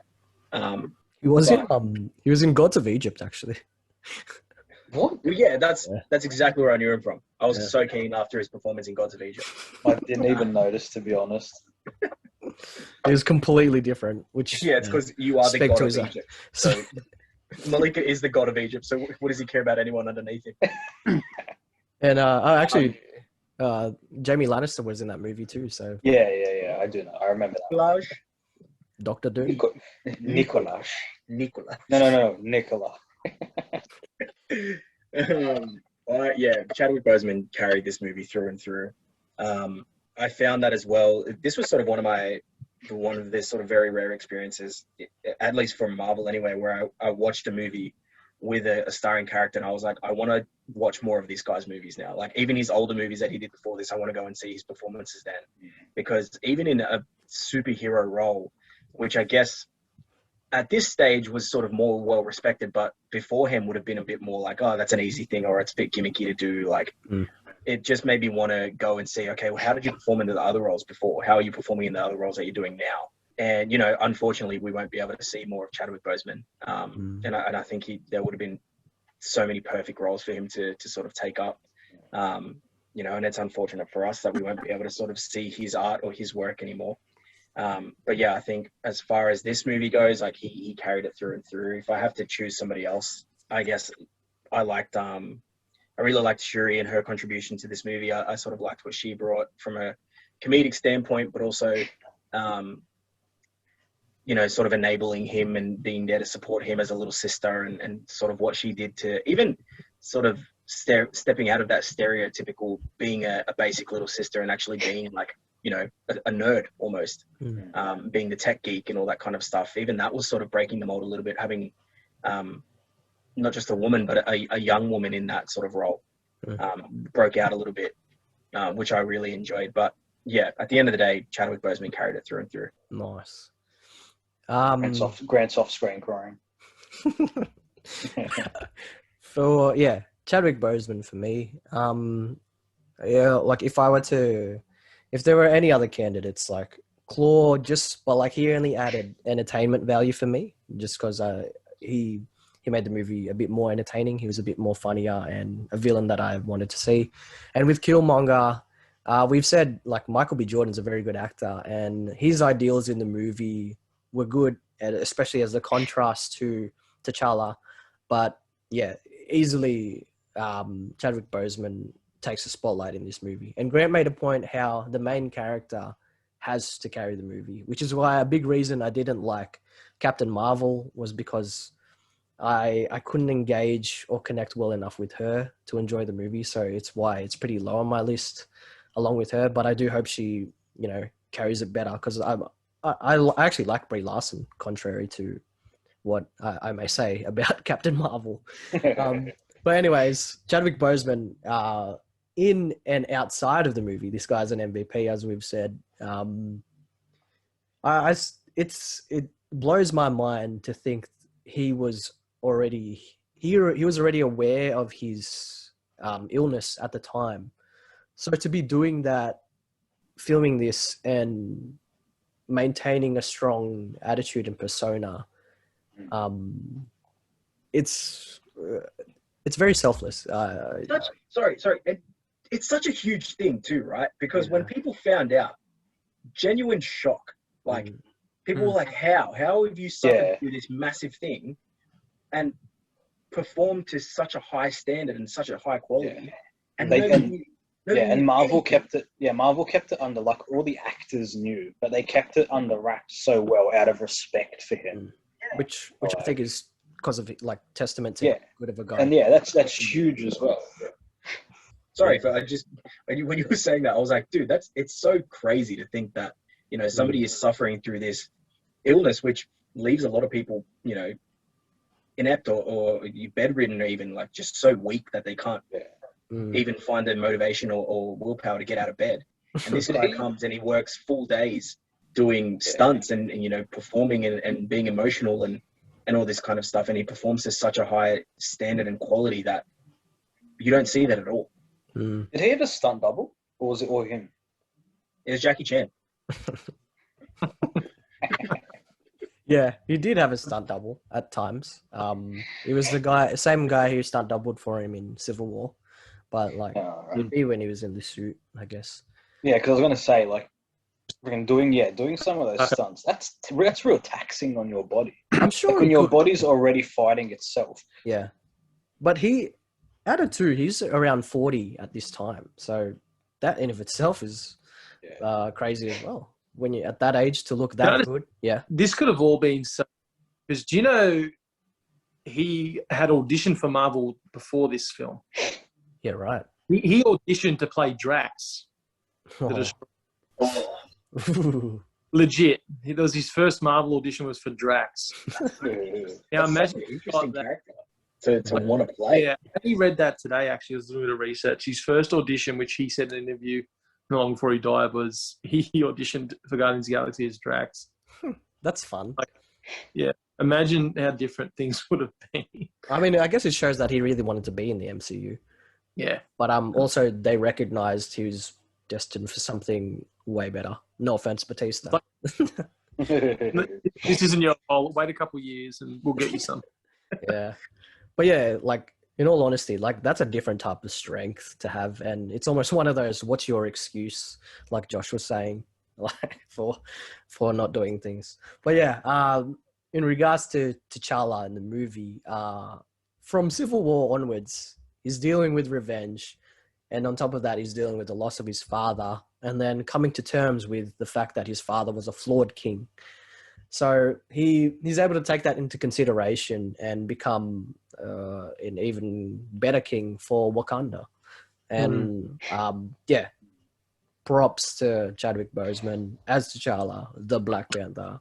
It's interesting that sort of maturity stage that he goes through, even at this sort of stage in the movie. It's like, as kids, you look up to your parents and you're like, my parents are, they're it, you know what I mean? Like, my dad's stronger than your dad, or my mum's so caring and so loving and all that kind of stuff, and they don't make any mistakes.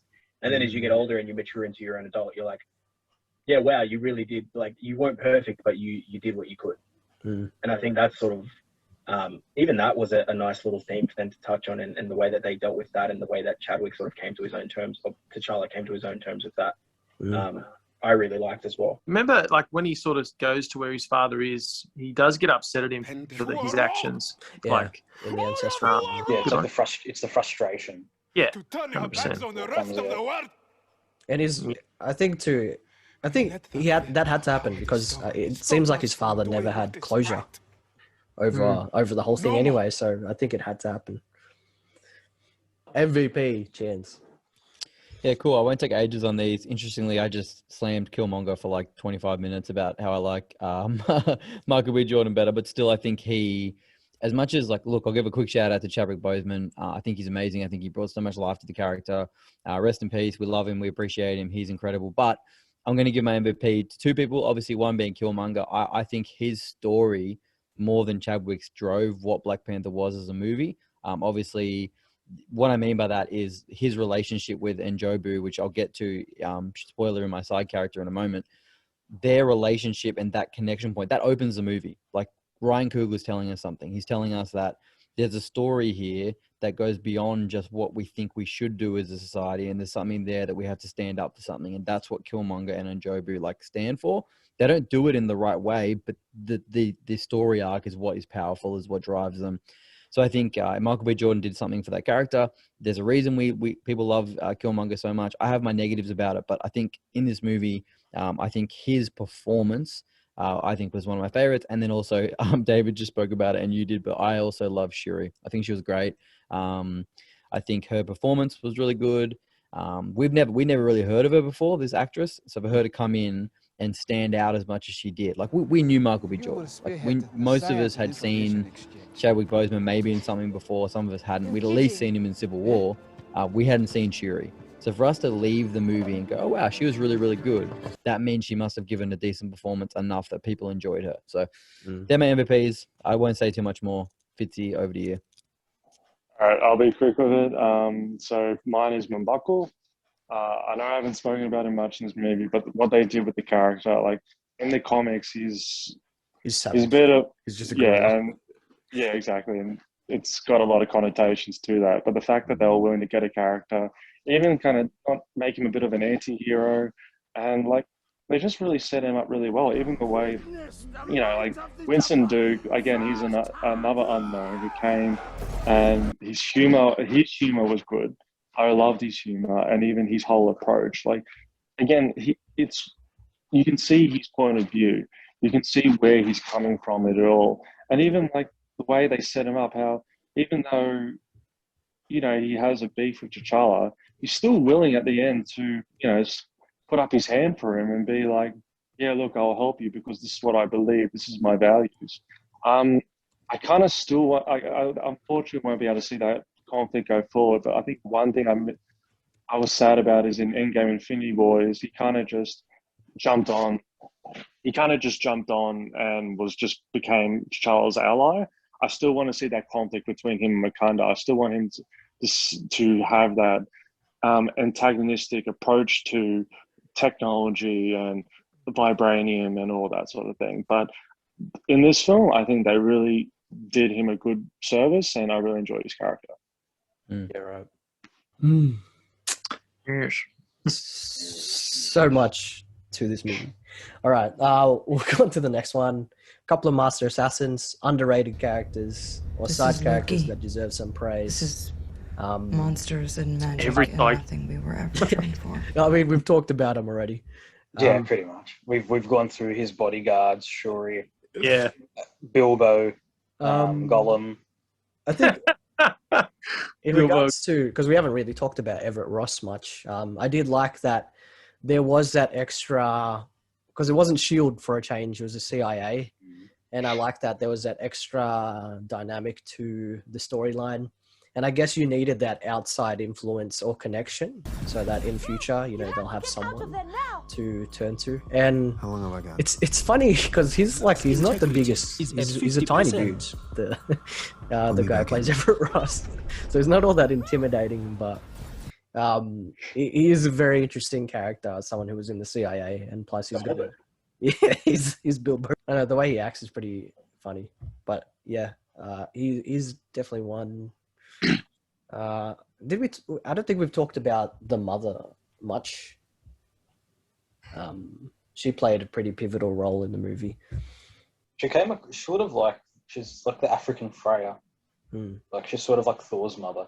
Yeah, they're both good at portraying a comforting role, But like, there's something about the Wakandan accent that they all put on that I found soothing. The way they talked is so. It's like I could easily be friends with these people. Like they seem like very nice to talk to, except for one of Black Panther's like badass quotes. I consider is when he's like, "Every breath you take is a mercy from me." When he's about to like rip claw a new one.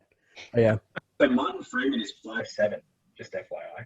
5'7". That's like according to Google. That's my height. He's tiny. Why does he look so small then? He looks like he's about 5'1". We're talking side characters, and M'Baku's like mad. Oh yeah.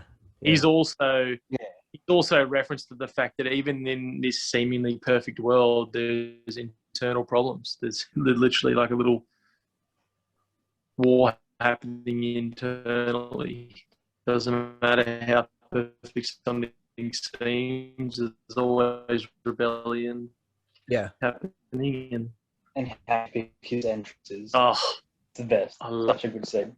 I think we've pretty much covered like every side character in the movie. I love the cockroach calling over the rock. It was amazing. Great performance. The rhino's The pretty guy from the first tribe that doesn't challenge T'Challa, he was standing the one with the saber. The ring. Merchant tribe, I think. Yeah. M'Baku's is definitely a big one. But it's like another one showing again a different side to Wakanda, but that still cares for Wakanda.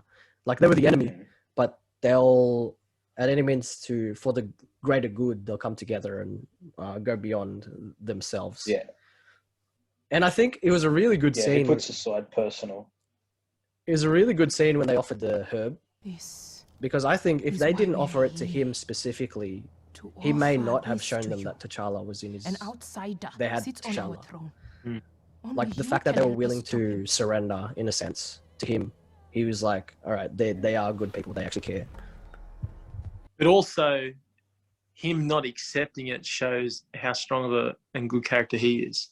Mm. He could have easily taken that and used it to his advantage, which really showed. He gives the rest to T'Challa. Yeah. Alrighty. Okay. Yeah, we have pretty much covered every single side character. Killmonger's girlfriend that he shoots.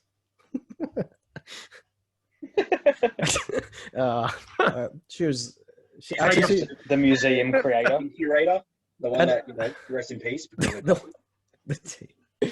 Or the guy who Claw says can run away. Rest in peace, that guy. This movie that good. That guy could get an Oscar. Makes us look like amateurs. Yeah. Even though excellent running, beautiful. Even though that girl, that Killmonger ends up shooting her, even though she gets killed off, she still had like something of a purpose because I think she was like the one thing Killmonger had left on like in the world before he moves on to Wakanda. So him like killing her off was almost like significant in a sense. I love how I can't believe it. It just speaks to his savageness, I think. That too. Like it's just like he's put all these people around him, and as much as they think that they're important to him, he just discards them because he's like, no, I have this greater goal that realistically you were just in the way of. Like very tunnel vision. He is noble, like in wanting to help the oppressed people. But then when you see all the scars of the people he's killed, and this guy has just like no regard for people anymore, which is like pretty good. Yeah, he's got a good KD. Let's be honest. That's for sure. Yeah, what was it like? 1,000,001 or something? Yeah, he's a hacker for sure. Yeah, runs with the Mac 10 using aimbot 100%. 100%. AUG. I'm just going to jump in and quickly say for sure Njobu is mine. I know I like Sterling K. Brown. I think he's an incredible actor. He's from This Is Us. Is anyone seen this show? Which is he's incredible in it as Randall. I don't know if anyone watched this. There's a lot of promotional material before the movie came out with Sterling K. Brown, interviews that he did. The passion that he speaks of this movie, even though he's a smallish part of it, as far as screen time, the passion that he brings for the movie, what he speaks about, what it stands for, how he tells a story, interestingly enough, about when he was acting at a younger age. He used to read Black Panther comics, and one of his friends said, you should buy the rights to Black Panther to make the movie out of it, way back in the early 90s and 2000s. And he was like, there's no way they'll ever make a Black Panther, black superhero movie, so I'm not going to do that. So for him to get to be in this movie was really, really cool. And I think that as a character, I think that opening scene, I know I've mentioned it a lot, but I've watched this movie maybe 6 times now, including at the cinema. And that scene to me still is my favorite scene. The animation, the colors, the beauty, him calling him Baba. I think that's what he says. I'm not 100% sure what he calls his dad. Yeah. That relationship to me, what it does is it takes the humanity away from the royal family of Wakanda, and it brings the humanity to it. So them going away and being in Oakland and having these ideas of what Wakanda should be doing for Black people around the world, he drives that narrative. I don't think we get T'Challa making this outreach center at the end of the movie unless we have Njobu as the one who goes out and kind of sets the ground for that. He did it in the wrong way, we know that, but he set the groundwork for it. So Njobu is my master assassin, my side character.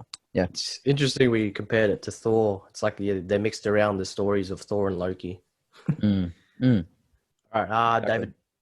Yeah, and Njobu as well. I find Sterling K. Brown's just great at bringing emotion. He's just like, even in this instance, he's just fantastic, and you really believe his performances, and his performance really just touches you. And I love how in the film they don't start off with T'Challa. It's not a discussion between T'Challa and T'Chaka. Yes, it's a discussion between Killmonger and his father, and I love that. Yeah, great. Yeah. So yeah, Njobu as well. Nice. All right, we are moving towards our final segment, which is I've put them together and I've called it the end game. We mixed together our Feel the Righteousness Surging quote and our Tobey Maguire rating. Yeah, the ending scene, the death scene where I don't think I'm not sure if I'm going to get this quote exactly right, but when he basically says, just leave me to die as my ancestors. Something along the lines of, let me go and die, like throw my body into the ocean or something, because bury me in the ocean. Because of my ancestors, they would rather they knew death was better than bondage or something like that. Yeah. I've actually got it written down. It's my quote. Do you want me to read it? It's mine, the same as yours. Yeah, nice. Yeah, we had the same one. I'll read it and then you can give your rating. But just because I'll get it right. But it was easily the best quote. We're just the same person. We have so much love and hate for this movie at the same time. No, we don't hate it. This quote was easily the best quote in the whole movie, just because of what it did. I like that, even though I didn't enjoy the final battle, and there was tropes of it that I agree with you, David. There was like Marvel tropes. They ended it. Coogler ended that final battle in the right way, and with a quote that brought the thematic ties in of the movie to a head. So you basically got it right, but it says, "Bury me in the ocean with my ancestors who jumped from ships because they knew death was better than bondage." Is essentially what he says. Exactly what he says there. So yeah. It sounds like a quote from history. It doesn't sound like a quote from a Marvel film. Yeah, and that's what makes it so powerful. Yeah. So, and look, my rating is 8 out of 10. Even though I don't enjoy it to an 8 out of 10 level, I can't deny that it deserves that. So yeah. 8 out of 10 Tobey Maguire's. So Toby's 10 Maguire's. Do you want me to give mine? My rating? Yeah. Yeah, me and David feel probably pretty similar in this movie. I'm going to give it a little higher just because of I don't know, there's probably a few less negatives than what David had. And again, because of what it meant to me at the time, that it kind of brought that Marvel, got me really amped up before Infinity War, got the cinema experience back in me, leading into, Infinity War, which obviously led to, even when we get to Captain Marvel and Ant-Man and the Wasp, I enjoyed those movies at the cinema, probably more so because of this movie, because it brought me back to that cinema experience. I'm going to give it 8.5 Tobey Maguire's out of 10. So it's a little bit higher than David, but it's still not up in that 9 and above range, but 8.5 Tobey Maguire's out of 10. But also, before we, have to leave and whatever we do, should we just all quickly prove on camera that we are not from Wakanda with the lip thing, just to make sure that we can just all see that? They were not. Yeah. Okay. Cool. I don't have it. We're not war dogs. I love it when they do that and they say, "I'm T'Challa, son of T'Challa." Oh, that's so good. I love that. I'm Robin, son of Roland. All right. One last thing I'll quickly say was that scene when Killmonger calls out, N'Chaka, son of Ninjobu. I love that scene. Yeah. It's the best. Mulliga, what is your quote and final rating for this movie? There can only be one quote, and that is Wakanda forever. That is the quote of this movie. When did I?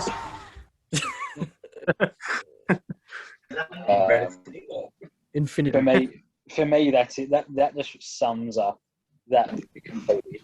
Like you said at the beginning, I'm pretty sure everyone who watched that movie has said that at least once or twice after watching it, and they've done the arm crossing thing. That is this just embodies the whole movie in 2 minutes. And you can even see, like, it's something stupid, like in COD, my name's T'Challa, but like, you randomly pop into a party and someone will just scream out Wakanda forever. Like,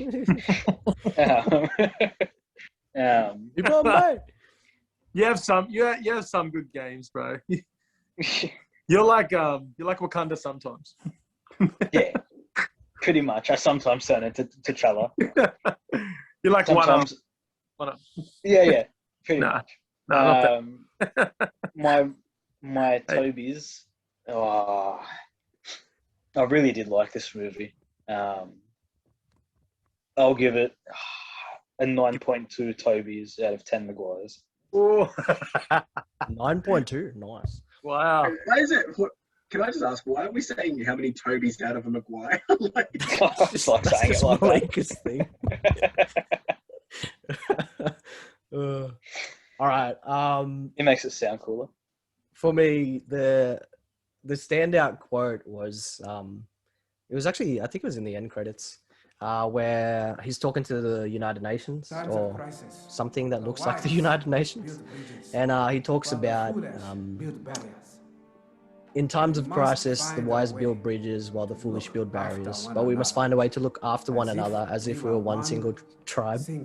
And that quote is just like the main theme of this movie, which is in regards to how we respond to, in a sense, suffering or hate against us, how we should retaliate. Do we retaliate with force or fighting back, or like just fighting fire with fire, or do we show them love or try to connect or try to understand one another, which is like super relevant, especially nowadays, considering how the state of affairs in the world is. I mean, people are just different, and I don't want to get in trouble. I don't want to go too deep into things, but like, we're all aware of what's going on in the world, and that people are being treated poorly just because of the color of their skin. But oh yeah, Meghan Markle, yeah, far out. Massive. I don't even want to try. But he's not a prince. So. I don't even want to try with that one. But like, I think it's such a approach. Like, it's hard to. It's a hard way to respond towards hate, by trying to connect with people and understand them, because human nature is to retaliate to get them back. But yeah, that quote, and I think it's testament to the kind of character that Chadwick Boseman was, not only as Black Panther, but in real life. He was just a stand-up guy, a nice and understanding man. So yeah, that's my quote. 9 Tobey Maguires out of 10, definitely. And I think I got to put this. It's 11th, but it's definitely going into my top 10. I'll probably put it like 8th or something. My quotes. Google it, but it was like top 15. So I picked one I actually like. It was when Shuri says, "Just because something works doesn't mean it can't be improved." How many times That's a good one. That's really like testament to the whole thing. Like, they have improved everything that we've even thought of.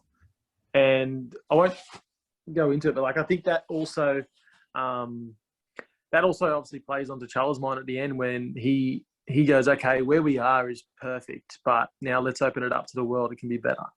So that line sticks with him. That quote sticks with him, and he obviously wants to improve the movie as well. So yeah, that's not bad. Not a bad quote. And I'll stick with Mark's, Toby's out of Maguire's, because not a bad way to go. I'm going to give it, I'm going to give it a 9.3 Toby's out of 100%. Well, not 100%, 93%, but yeah. On Rotten Tomatoes? Yeah. No, yeah. Tobey Maguire's on Rotten Tomatoes. Yeah. Yeah. No, that's a very good quote for one that was like kind of a joke in the movie. But like it's actually like speaks to the theme of like their system at the moment is kind of broken. Oh, it's not broken, but it could be better. So yeah. Good quote. Thanks, Mark. It's the glasses for sure. All right. Alvarez. So Grant stole my quote, and that exactly is what I was going to say. I liked it because one, they alluded to the tech, but I think it was sort of an underlying theme for the whole system that Wakanda was operating under. Like they had a good system. They had a good system. What are you doing? Shut up.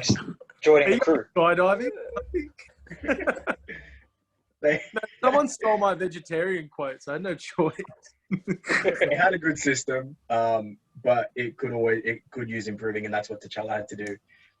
So I am going to actually go with another quote that Nakia actually says, and she says, "You get to decide what kind of king you are going to be." And I guess that even that sort of speaks to, yes, the movie, and yes, T'Challa, but the way Chadwick lived his life. Like, you know, there's so many things that go on around us, and there's so many things that are happening to us. And we sort of get to decide how we tackle those things and how we sort of live our daily life. And, you know, T'Challa decided the kind of king that he was going to be. And although he idolized his father so much, he decided to go down a different path, which led them into a better state.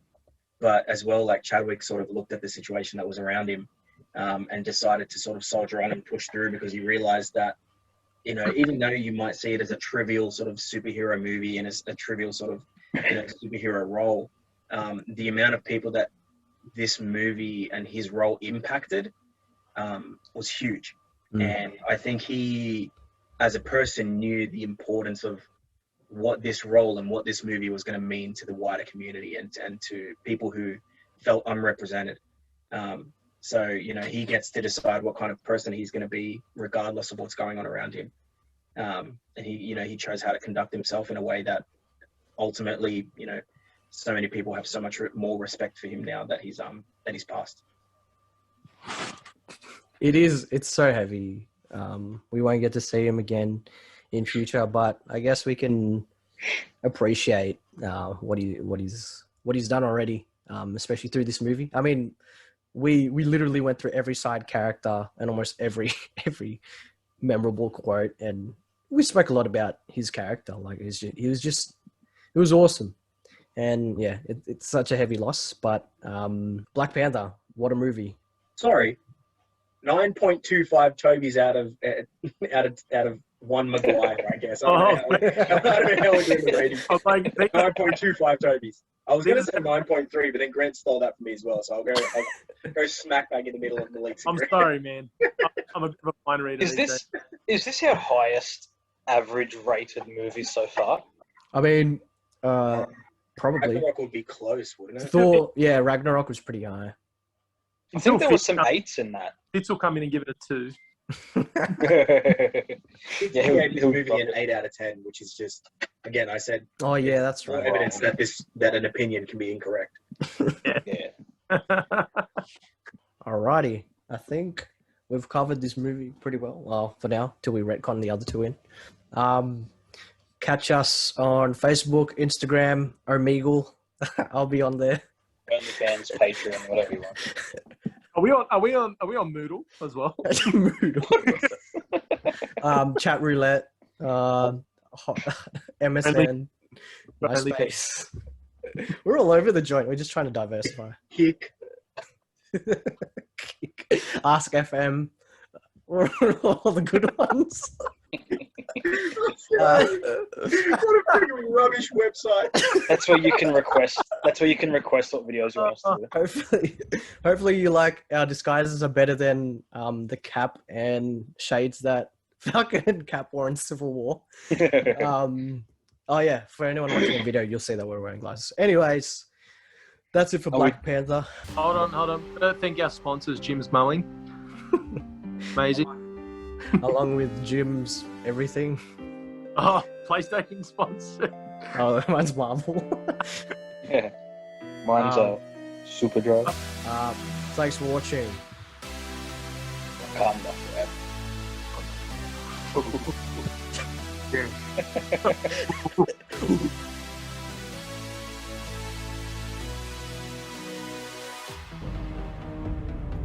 I ask you, to what end? Dread it, run from it, destiny arrives all the same.